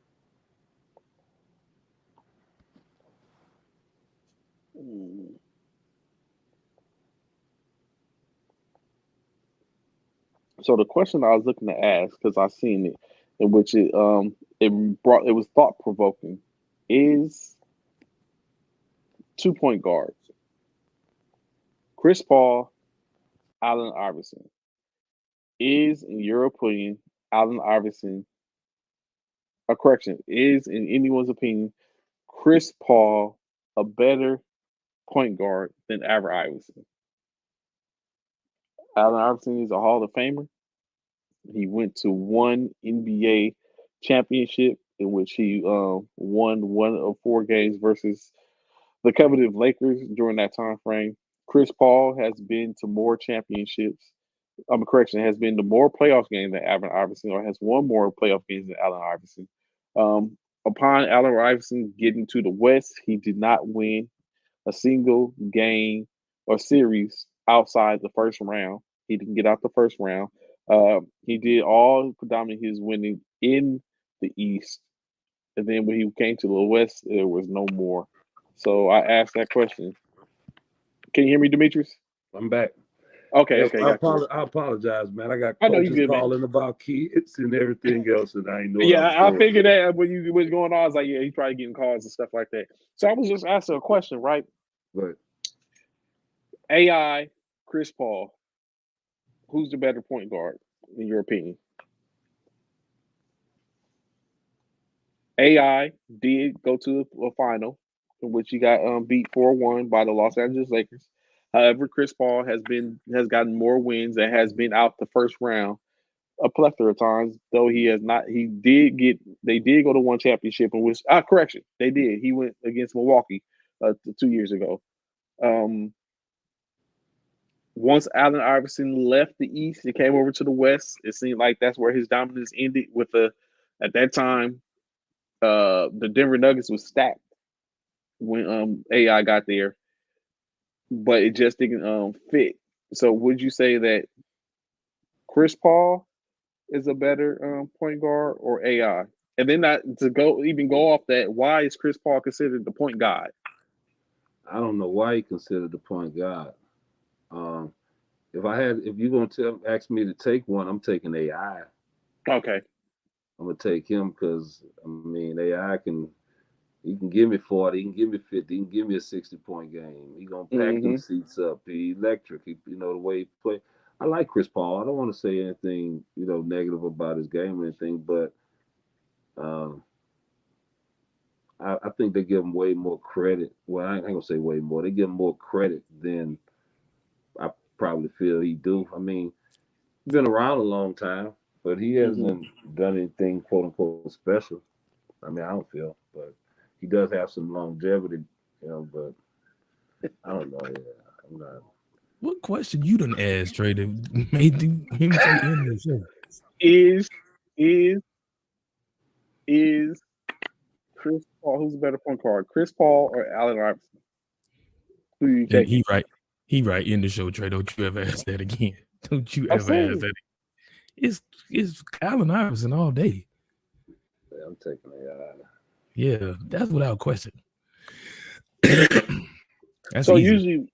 usually, Demetrius, what we do, we tend to ask a couple of questions specifically to any guest that we have that's on here. So you being the guest that we have on here today, we have a question or two for you to answer. or actually a few. So we're gonna rattle them off. First and foremost, who is your Mount Rushmore of professional basketball? My Mount Rushmore. Like you asking me personally now. Yes. First for me is Magic Johnson. Okay. I mean Mike, Kobe. Okay. But I'm a Magic guy because I was a quote unquote back in the day considered was a big point guard, and I like to get people out their seats and all that. So that's why I'm a Magic guy, and Magic won. He was a winner. I mean, Yes. people love to play with him. You know what I'm saying? And he was just a winner. Now, I know individually, you look at you go up points and everything. Like I'm a Kobe guy too. I love Kobe Bryant. I mean, because I just love the way. I mean, he maxed out. He did everything he could to be the best he could possibly be. A lot of people this and that, but when you want to max out when it's all over with. You want to be able to try to say you ain't leave nothing. It's just nothing else I could have done. None of that. I wish I would have did this and wish I would have did that. And I know a lot. I mean, shoot, just about everybody go through that play in the game. Ain't too many people maxing out, but Michael Jordan maxed out, Kobe Bryant maxed out. You know what I'm saying? LeBron is maxing out. It's just nowadays with so much. Well, the game is different. Also, the game not as physical. So people have to when you comparing all these guys, you got to break down and put them in all their categories. LeBron, could you have been going in there? Was you gonna go flying in there with Anthony Mason and Charles Oakley around that rim? Oh no, without no doubt. See what I'm saying? A lot of the points ain't gonna come like that. In today's game, it's kind of like you running up and down the court. Back then, you had a lot of 79, 75 games and 84. You know what I'm saying? Because those guys, they ain't gonna just let you get off. They'll put you on the stretcher before they do that. Today's NBA, you can run, you can shoot, you can do all that. Just like we was talking about the Donovan dropping 71. Could he drop that 71 with them guys back in the day since y'all say 6'1"? No, clearly not. And a guy like I think Kyrie didn't had a 60-point game already in his career, right? Yes. Yeah, that's what I said. Them guys, Kyrie's a monster. You say what you want, Kyrie, go get it. That part. People, they worry about stuff come out their mouth and all that. Put Kyrie on that floor, he go get it. That part.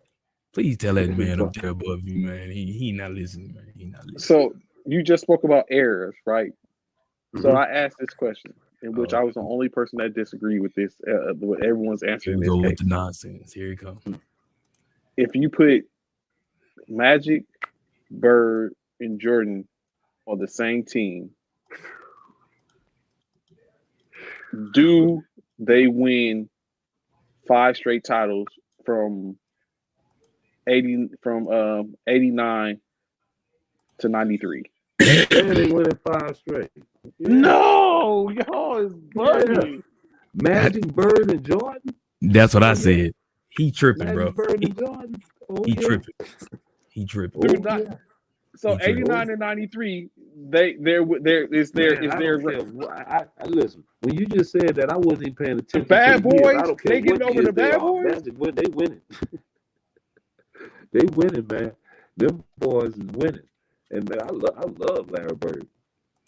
Like I said, I don't think it's been a tougher, non-athletic, everything. This joker here. Larry, like you said, Kyrie, Larry go get it. Yeah, he gonna tell you he gonna go get it. Larry tell you what he gonna do, and then he do it. Yeah. You a bad boy when you can do that. And like I said, look at the guys he was playing against, the Oakleys, the Ewens, and all them guys. And like I said, Larry was a bad boy. All these guys now are trying to be like those guys were. Which is some good stuff. But yeah, with those 3, you just stick 2 more, decent average guys in there. You win. You in a win-win situation all day long. Look at those guys' mentalities, though.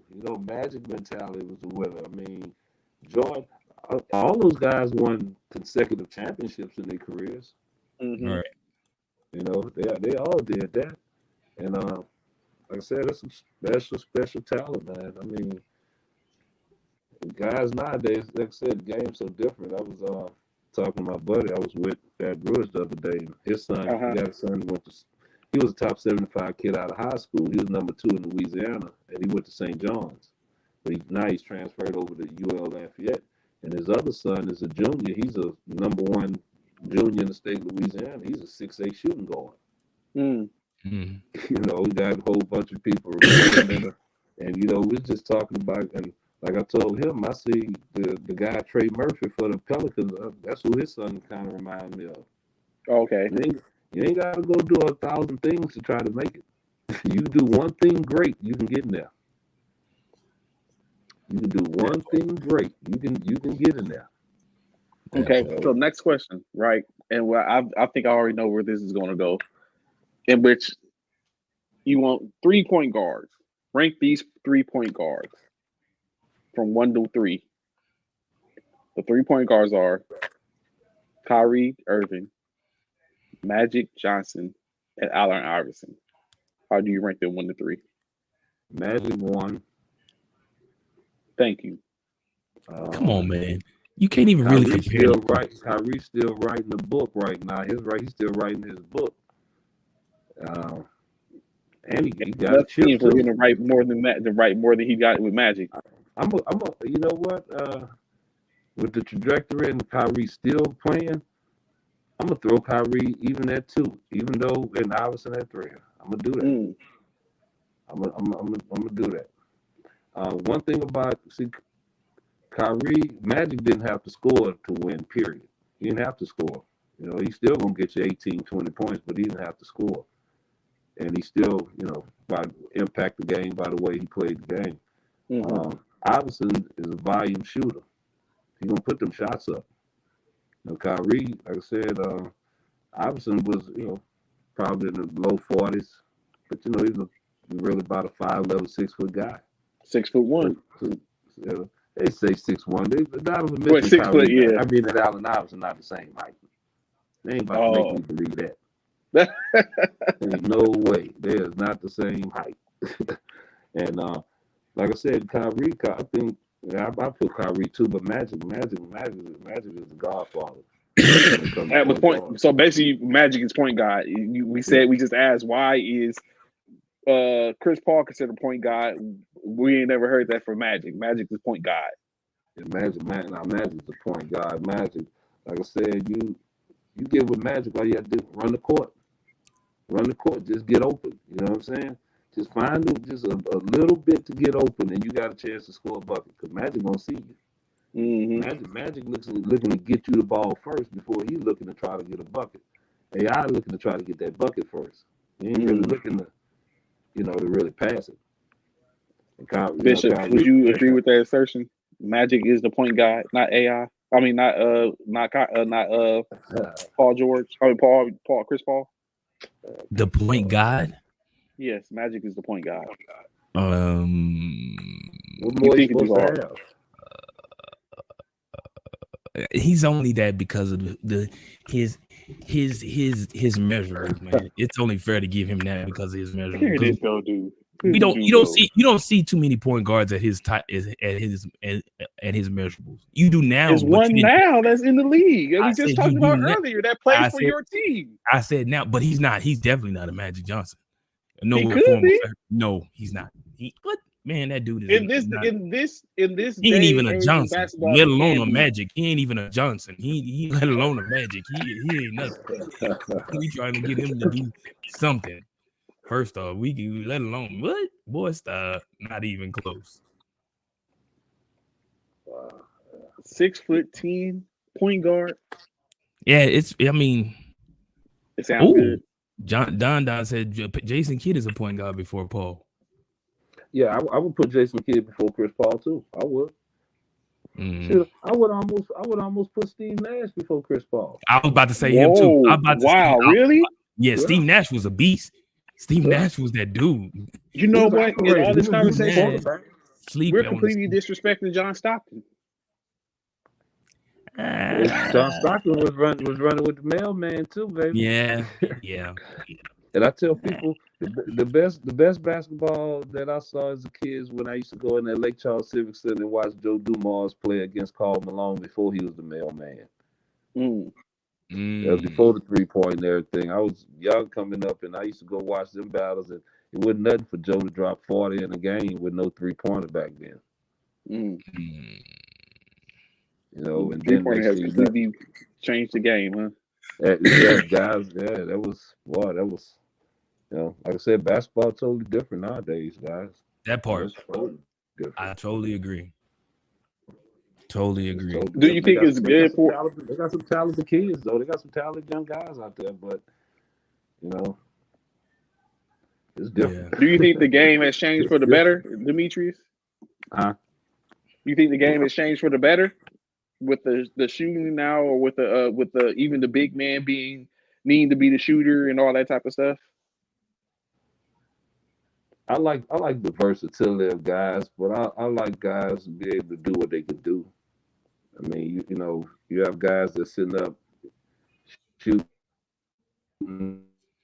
threes, they really can't shoot them, but they just because they practice them a lot of times, they shoot it. You know, that's why stats and everything are kind of different. You know, you need to have some asterisks around some of these things with the era, and you know, when it wasn't 3-point, you ain't gonna have all the points that could have been. You know, so a lot of this stuff is skewed.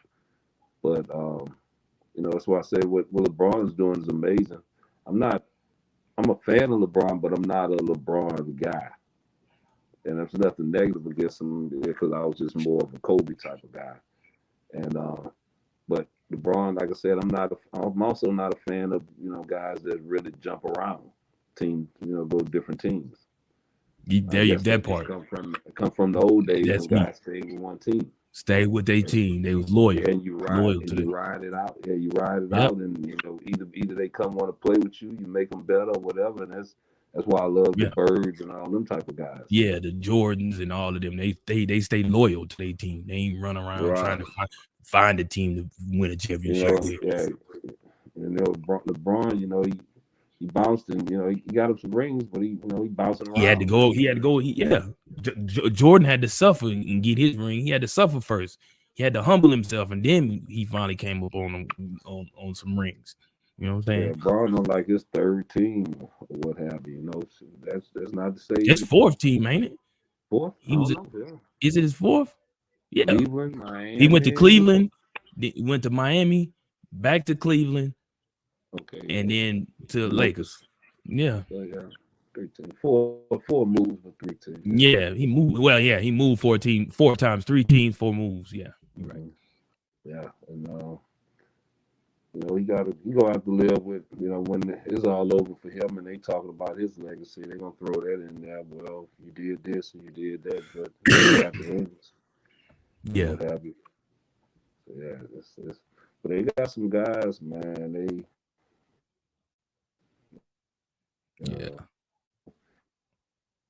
I'm interested.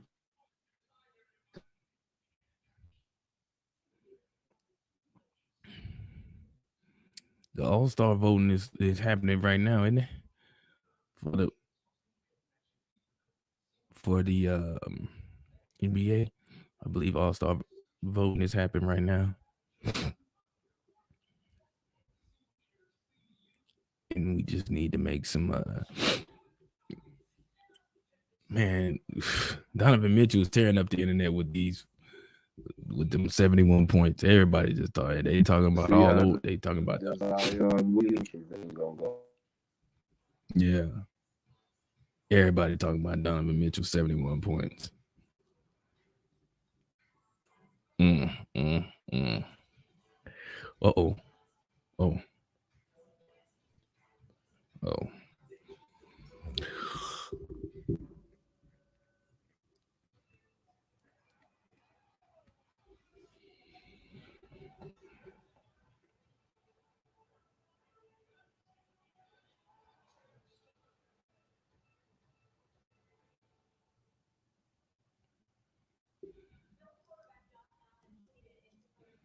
Oh, sorry. Can you hear me? Yeah. Okay, I didn't realize I was muted. Do you think we ever get a 100-point score again? Nah. No. If we do, it'll be a while before it happened. The closest been Kobe, now Donovan, but it'll be a while. It'll be a while. 100 points, that's a huge feat, bro. That's a huge feat. And a part of me feel like for that to happen again, they would have to, a team would probably have to allow that to happen. Really allow someone to get 100 now. Because that's a huge feat. I don't see nobody getting 100 points again. No time soon. I would think if it was 100, I would think if it was going to be a 100-point scorer, it probably would be Steph. Oh, Steph Curry, yeah. Yeah. Yeah, I can see. Well, yeah. It has to be a shooter. I think it would have to be a shooter. Yeah, it won't be no, it's got to be somebody who can knock down shots like on a constant and just be had a hot hand. A complete hot hand. You there, Demetrius? Yeah, he did. Yeah, I finally get it when I saw it then. Starting to understand a little better. So I was just asking Bishop the question: do you think there'll ever be another 100-point scorer in professionally? No, not 100 points. No. I think a coach or somebody, they'll sit up there and send somebody to hack somebody and put them out the game before they let that happen. Allow that to happen. And they face gonna have to be the recipient of that 100 points for the rest of their life. Nah. That part. Jay Rose is a place for Kobe's 81. It's like, yo, it was a whole Yeah. And then to think of it, Kobe probably could have did that. Didn't Kobe not play in the fourth quarter or something like that? And Kobe, I'm gonna have to check when I get off. I wonder how many over 50-point games Kobe had. I can tell you that. Hold on. Okay, yeah, because like I said, I just like guys that max out. I don't get into all that personal and stuff. I know they trying to be the best ever. Right. I can't get mad at nobody for trying to be the best ever and everything else. Yeah. So Will Chamberlain hosts I'm a bigger fan of college basketball than I am pro basketball. Oh, okay. Yeah, I like to see the young kids. I want to see what the kids gonna do next year. That's the two kids, Dillingham and DeJuan Wagner's son, going to Kentucky. Oh, DeJuan Wagner, yeah. Yeah, but that Dillingham kid, Lord, I don't know if you ever seen him, Rob Dillingham. I ain't seen him play yet. I haven't seen him play. I know who you're talking about, but I haven't seen him play yet. Yeah, he got some stuff with him. He got a package. What do you think about a lot of Kyrie in him? What do you think about Bronny coming in? Or is it too much hype? You know what? Bronny, I mean, look who your dad is. It's gonna come, it comes with the territory.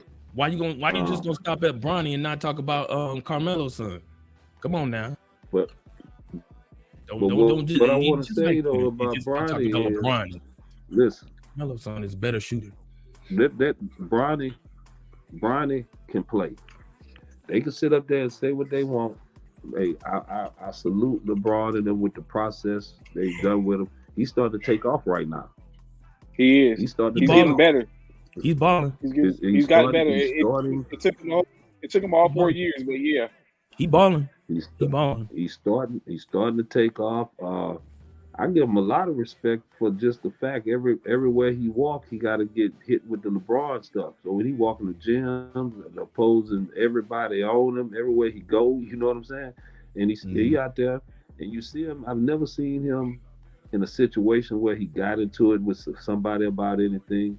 You see him, he always even kill. He don't never really show emotion. He just go out there and do what he do. Mm-hmm. And like I said, right now he's taking off. He look like he's jumping off of trampolines now. Yeah, that boy, he rising. He is. He got spring in his step, boy. He does. Yeah, and like I said, it's all starting to come together right now. He's starting to take off. He's not going to be the 6'6", 6'7" guy probably. The younger brother's going to be that. Bryce. Yeah. Bryce gonna be the one 6'7" plus. Yeah. You know, but Bronny, the way I'm looking at him, he's gonna be a point guard, a combo guard. Combo guard, probably. Yeah. A point guard, combo guard, just depending on the situation. But Dad doing a great job with him. I ain't got nothing to say. And the kid really, and as far as Carmelo's son, we gonna see what Yeah, he a sophomore. He still got. Yeah, he probably gonna peak later. Yeah. Yeah, these guys.